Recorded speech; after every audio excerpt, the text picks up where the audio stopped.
la escuchábamos. Pero ahora vamos a cambiar de tema, amigos, y algo que preocupa a muchísima población. Tiene que ver con las extorsiones, que muchísimas personas están recibiendo de diferentes maneras. ¿Qué debemos hacer? ¿Cómo manejamos esta situación? Es lo que queremos que el doctor Andy Carrión, quien es abogado penalista, nos dé un poco de luz para poder no solamente tranquilizarnos, sino actuar correctamente. Doctor, bienvenido. Gracias por estar con nosotros. Muy buenos días, Sara y Jorge. Un placer estar en este programa. Bienvenido, doctor Carrión. Estamos también con Noemí Mamani, quien nos acompaña desde Cusco. Buen día, doctor. Muy buenos días. Y una de las cosas que preocupa, ayer, por ejemplo, escuchábamos el caso de Monique Pardo, que también es víctima de extorsión, tiene la suerte de estar muy cerquita de la comisaría, tiene la suerte de que ha podido ser atendida por autoridades, pero no todo el mundo tiene esa circunstancia, no todo el mundo tiene esa facilidad. Y nos preguntamos, ¿y ahora quién podrá defendernos? Así como el Chavo del Ocho. ¿Qué vamos a hacer? Como lo acabas de señalar, Sara, en este caso no hay discriminación de quién puede ser víctima de un acto de extorsión. Tanto el que tiene dinero, el que es visible, así como quien no lo es y quien tampoco tiene dinero. Hay cierta democratización en el delito de extorsión. Y ello, naturalmente, se visualiza cuando existen personas que tienen trascendencia pública, como quien acabas de mencionar, que ante esta denuncia sí las autoridades han actuado de manera célere. Pero ¿qué pasa con aquellas personas que no tienen estas posibilidades? Pues lo primero que se tiene que hacer en estos casos, Sara, es concurrir a la autoridad competente. La pregunta sería, ¿quién te otorga seguridad ante un acto de extorsión, por ejemplo, o una amenaza?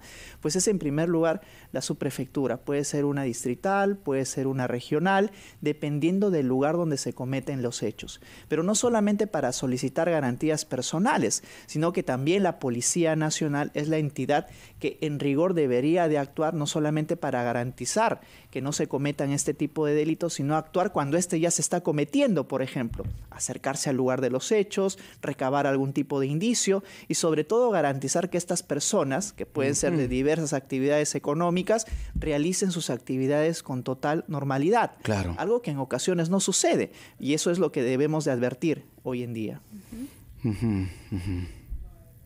Muy bien. ¿Sí, Noemí? No, en breve vamos a contar con la pregunta de Noemí, pero doctor Carrión, le quiero plantear una pregunta y vamos a retornar con su respuesta. ¿Qué pasa cuando la policía le dice esto al ciudadano? Ya, está bien, tu denuncia es correcta, pero anda a la subprefectura para que te den garantías, ¿no? Ese es el trámite correcto. ¿Esto es así o la policía tiene que tomar inmediatamente cartas en el asunto? Vamos a retornar con su respuesta, por favor. Hoy en nuestra secuencia Familia y Justicia conversamos con el doctor Andy Carrión. ¿Qué puedes hacer? ¿Qué debes hacer si eres extorsionada, extorsionado? Quédate con nosotros en Encendidos y en RPP, la voz de todo el Perú. Que había dejado una pregunta pendiente, Jorge. Sí, efectivamente, doctor Carrión. ¿Qué pasa cuando uno va a hacer una denuncia, se siente extorsionada, extorsionado, y la policía le dice, ve a la subprefectura a que te den garantías? Ese es el camino correcto. ¿Es así o la policía allí está lamentablemente tratando con indiferencia el caso? ¿Cuál es el procedimiento adecuado? No son excluyentes las conductas que deben de desplegar a efectos de garantizar la integridad de una persona, por una parte la subprefectura y por otra parte la policía. Ambas más bien deben de complementarse. La policía, por un lado, otorgar la seguridad desde el correcto desempeño de la actividad en la cual la persona se está desenvolviendo, una actividad comercial, una actividad privada, etcétera. Y por otro lado, la propia subprefectura, que primero analiza el caso, ve si es procedente de acuerdo a los indicios que uno aporta para solicitar estas seguridades o garantías, y luego de ello la subprefectura decide en base a todo ello, se procede o no a otorgar las garantías respectivas.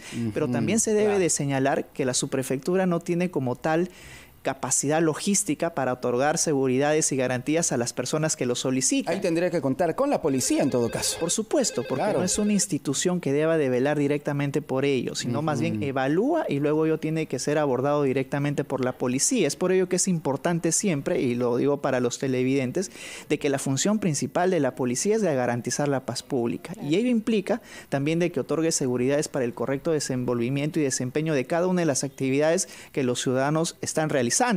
La actividad o las seguridades y garantías que otorga la subprefectura pueden ir por lados paralelos. Nuestros oyentes ya tienen consultas. Vamos a recibir la llamada de Elena. Ella nos está llamando desde Lurín. Elena, buenos días, te escuchamos. Hola, Elena. Buenos días, ¿cómo está? Sabe que yo soy profesora jubilada y me puse a dar clases, pues, porque el sueldo no es igual, ¿no? Y recibí una extorsión de un alumno, no de un exalumno, sino de un alumnito de 10 años. Y bueno, él llegó, yo justo había barrido afuera, ¿no? Y llega con un papel ya en la mano. Señorita, hay un papel afuera. ¿Sí? Pero yo he barrido ahorita. Lo leo y me dice, Elena, lárgate del barrio, porque si no matamos a tu familia. Yo que voy a pensar que era de él, después averigüé que era de él, porque él mismo me lo dijo. Me mandó un segundo papel, porque yo al recibir el papel, por supuesto que con todas las cosas que pasan, me puse nerviosa y fui a mi cuarto a tomar foto para mandarle a mi hermana. Cuando salgo me manda otro papel, señorita, ¿otro papel? ¿Pero qué rayo? Yo me voy al fondo y te dan, sí, lárgate o si no matamos a tu familia. Y después un tercer papel, lárgate o matamos a tus estudiantes. Tienes 2 menos, leí yo. Y me dice, no señorita, es 2 meses. ¿Qué? Entonces yo ya una prima que vive más allá le dije, le conté, ¿no? Qué raro, me dice, yo estaba sentada afuera en el camión de su yerno. Entonces cuando yo le dije del tercer papel, agarró Elena, me dijo, no. Elena, rapidito, ¿en qué concluyó ese tema? A la final es él mismo, como yo dije, hay cámaras, le mentí al niño que había cámaras a la derecha, a la izquierda y todo. Claro. Entonces yo dije, señorita, ¿qué va a ver? A las 7:30 voy a ver las cámaras. Después me dice, señorita, una cosita, quiero decirle, yo mismo he sido. Yo digo, ¿por qué lo has hecho? Entonces hablé con la mamá y al parecer el niño no quería venir a las clases particulares, sino una manera de... Elena, claro. Gracias por compartir esta increíble historia, realmente. Qué increíble historia. Para que un niño de 10 años tome esta actitud, ¿cuánto habrá escuchado y visto en su entorno? Para que piense que esa es una medida, ¿no? Por supuesto, y aquí habría que señalar lo siguiente, ¿no? En tanto sean menores de edad, porque no necesariamente se dan este tipo de casos, sino otros en los cuales verdaderas organizaciones criminales extorsivas utilizan a menores de edad para trasladar mensajes o algún tipo de información a la víctima. En este caso, al ser los menores irresponsables penalmente, quien asume directamente la responsabilidad por los hechos que ellos despliegan son las personas adultas que instrumentalizan al menor de edad. Por lo tanto, también en casos como estos se configura el delito de extorsión, pero no contra el menor de edad, sino contra aquel que lo ha instrumentalizado. Correcto. Perfecto, doctor Carrión, importante la acotación que hace. Vamos a recibir más participaciones. Alicia, desde La Victoria. Alicia, buen día. El doctor Carrión te escucha. Hola, Alicia.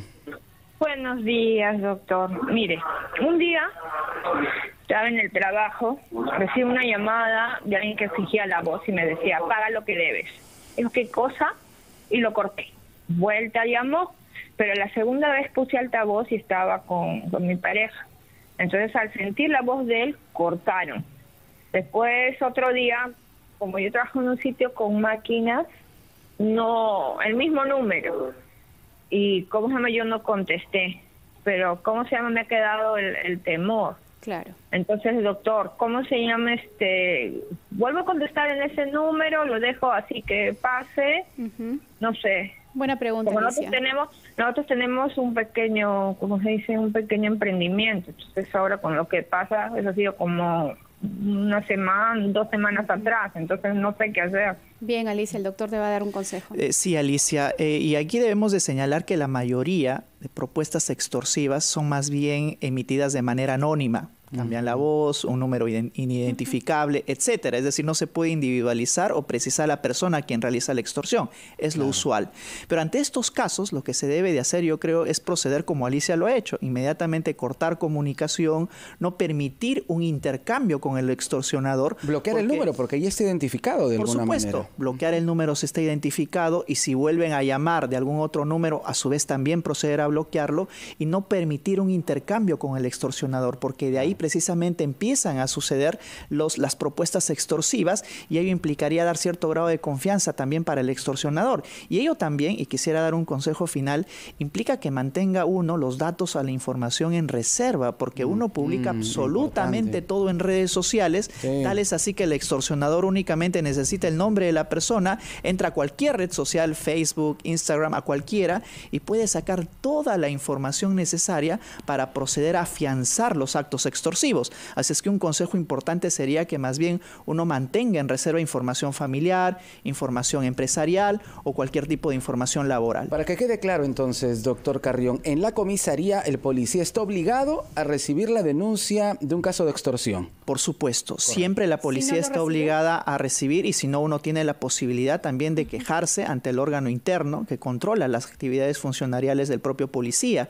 Así es que eso debemos de tener en cuenta, porque en ocasiones uno se acerca donde la policía y te dice no, pide garantías únicamente ante la subprefectura, quedando uno en el limbo. Pero ellos tienen la obligación, porque no son excluyentes el trabajo que realiza la policía y la subprefectura, como mencioné hace un momento, sino que más bien tienen que complementarse. Hay una circunstancia que a veces es preocupante. Si bien tenemos la oportunidad de ir a la subprefectura, pero mientras que ellos investigan, te dan las garantías, etcétera, pasó un tiempo y la gente dirá, hoy, mientras que ocurre eso ya me mataron. Y quien en el transcurso de ese procedimiento tiene que resguardar la paz pública y resguardarnos a nosotros de actos extorsivos es precisamente la Policía Nacional. Es por ello que menciono el trabajo complementario que ambas instituciones deben de desplegar. Y ahora, ¿qué recomendaciones, doctor Carrión, para finalizar ya a modo de prevención? Habíamos mencionado lo de bloquear un número que continuamente llama, y ese es otro tema, ¿no? ¿Qué pasa si me llaman continuamente de un número?